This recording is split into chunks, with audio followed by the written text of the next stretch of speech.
good, gamers, to yet another episode of the Daily Days Podcast, that show that travels the world of retro with a modern, wistful perspective. I'm Mr. Picario, your dedicated host to exploring everything old, lost, or forgotten. And today, we're taking a dive into that ancient rivalry that still stokes the ire of many a heart. The Sega Genesis versus the Super Nintendo. Or rather, does Sega do what Nintendon't? It's a battle both legendary and eccentric. We're not talking about the clash between Evander Holyfield and Mike Tyson, or Goku versus Vegeta, or Superman versus Darkseid. These are game consoles from over 30 years ago, two machines, two plastic boxes, that people still bicker about to this day. It's become a cliche, really, this great debate concerning the 16-bit age. But now, some 30 years removed from that original debate, which home video game system really was the best? Sega's preeminent Genesis/Mega Drive? Or Nintendo's stalwart Super NES/Super Famicom? It'd be easy to say that both had their strengths, that both were winners in their specialized ways, that both catered to specific tastes and fervors. But the reality is that one truly was the better, was the more seminal, was the more important in terms of legacy and influence. And this is a hard truth, a bitter sting for those who might just be on that opposite side. Genesis does 16-bit arcade graphics. You can't do this on Nintendo. Genesis does 16-bit sports action. You can't do this on Nintendo. Genesis Does. Genesis Genesis Genesis does. Get Joe Montana free, Pat Riley free, Buster Douglas free, Super Monaco GP free, or Collins free. What Nintendo? So, the whole 1990s Sega versus Nintendo dispute is the conversation that never ends, with people to this day still arguing about the matter like boys posturing during recess. Some arguments have been repeated to the point of becoming tropes, that the Super NES had better RPGs, and the Genesis was the better hub for action games, especially the shooter. But all of that is a simplification. The truth is that Sega's system did indeed have some fine RPGs, from Shining Force to Phantasy Star 4, and the Super Nintendo had some superb action games, including Mega Man X, UN Squadron, and Pocky and Rocky. The same goes for the brawler. Supposedly, the Genesis has the advantage here, prevailing with the likes of Streets of Rage 2. But the Super NES has the excellent Teenage Mutant Ninja Turtles, Turtles in Time, a faster paced game many actually prefer. So, in short, neither console can be truly pigeonholed. Of course, no doubt, in terms of the shooter/shoot-'em-up, Sega has its share of winners. Guy-Rez, if I'm saying that right, Thunder Force, Musha, Truxton, the console was a tour de force for games of a bullet storm persuasion. The Genesis got the lion's share of the worthwhile sports titles too, from Madden to NHL 94. It even got many of the better multi-platform third-party games, Mickey Mania, Earthworm Jim, Mortal Kombat. It even received some of the best exclusives in Rocket Knight Adventures, Road Rash, and, of course, Sonic the Hedgehog.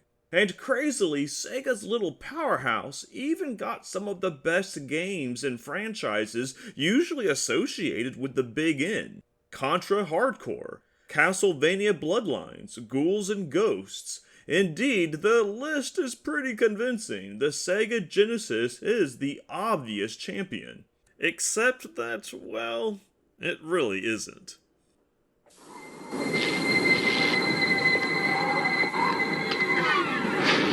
When you decide to step up to this kind of power, this kind of challenge, this kind of flying, crashing feeling, when you decide to get serious, there's only one place to come. The games of Super Nintendo. No one else creates this kind of experience, because no one else creates these kinds of games. Now you're playing with power, superpower. So, yeah, the Super Nintendo lacked that raw horsepower of its Sega rival.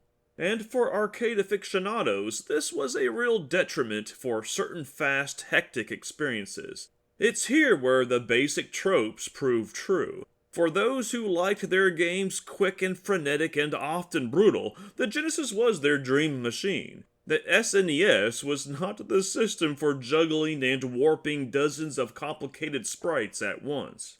The shooter and its related genres was indeed a Sega mainstay, and back then that definitely mattered.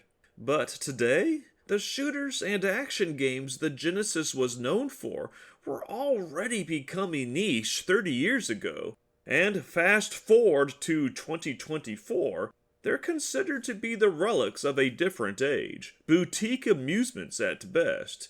Yes, Sega's 16-bit workhorse possessed the power to make some terrific blastathons. But while the company stayed in its bubble, making the arcade-styled experiences it knew best, in a sense perfecting what was already becoming passé, Nintendo was striving for the future, a future where narrative and immersion would replace rote shooting and scrolling, a future where 3D movement, scale, and spatial dynamics would replace the simple old-school cliché of weaving through waves of enemies on screen. Sega's Thunder Force 4 may indeed be one of the 16-bit era's greatest shoot-'em-ups, but in terms of the gaming art form's overall evolution, it wasn't particularly influential, important, meaningful, or remembered. It wasn't the type of game, in other words, that would finally force the hobby's critics and naysayers, like, say, Roger Ebert, to admit that the pastime was actually a true art form, something far more than just some kid's distraction or empty amusement. F-Zero, Pilot Wings, Mario Kart. While Sega spent its time refining what already existed, Nintendo was experimenting with convention, or rather, helping to implement the revolution that would come. Blessed with the Super NES's faux 3D Mode 7 capabilities, the Big N brought the impossible into existence, giving shape to the nebulous and realizing ideas that had been barely more than a dream before. Games like F-Zero and Pilot Wings gave many players their first glimpses of 3D gaming, and today the Mario Kart franchise is bigger than ever, inspiring countless clones and copies.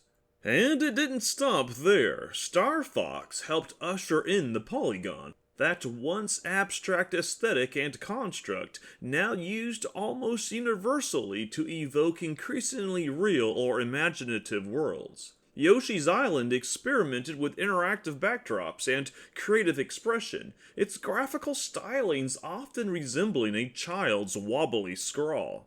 Super Metroid helped conceive what would later be deemed the Metroidvania, a genre still adored today. Zelda: A Link to the Past offered players an early open playground of secrets and non-linear ambitions. And Earthbound, along with Square's Final Fantasy and Chrono Trigger offerings, pushed the medium to new narrative and dramatic heights. And all this before one considers that Super Mario World is that era's best platformer, and maybe the best platformer ever. That Donkey Kong Country introduced CGI before even most movies were using the tech. That the revolutionary first-person shooters Wolfenstein and Doom both graced the system. That Mario Paint gave gamers for the first time on a console the unmatched ability for self-expression and realization. That most of the greatest 16-bit soundtracks originate from the Super Nintendo. That most Nintendo-made franchises still survive, while most Sega ones, well, don't. This is all to say that while the SNES might have once seemed slightly anemic in its output, in hindsight, it's really a genius machine. Of course, if people want to favor their Sega console more, then so be it. Let them enjoy their old school brawlers and blasters. But the ultimate legacy of Sega's 16-bit monster is more of fading nostalgia than true renewing spirit.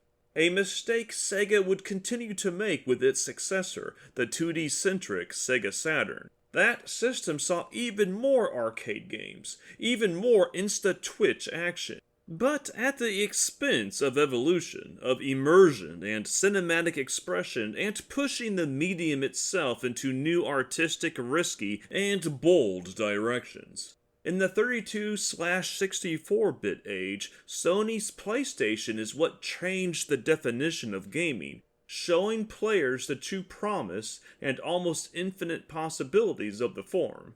Along, of course, with Nintendo's own Super Mario 64 and Zelda: The Ocarina of Time.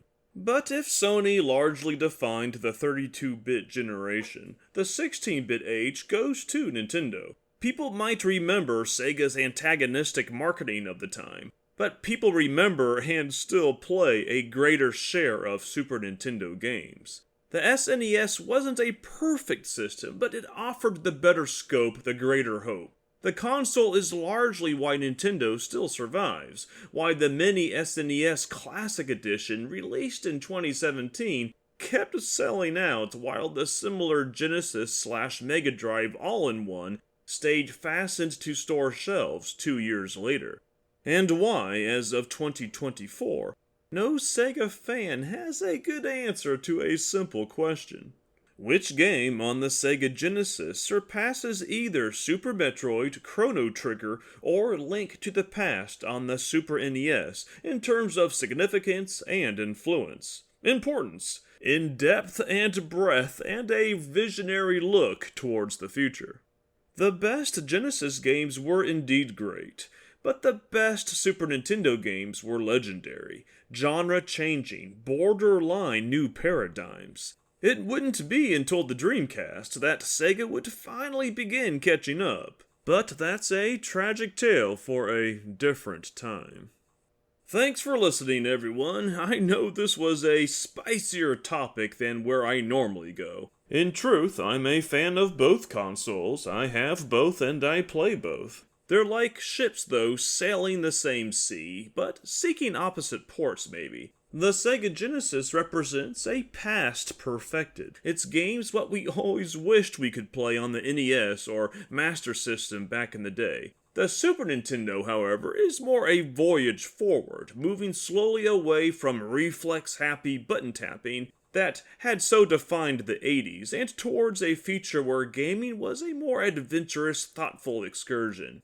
Neither direction is right or wrong exactly, but only one destination could take advantage of the medium's untapped potential. A mission better exemplified, better embodied, and better achieved by Nintendo's little system that could.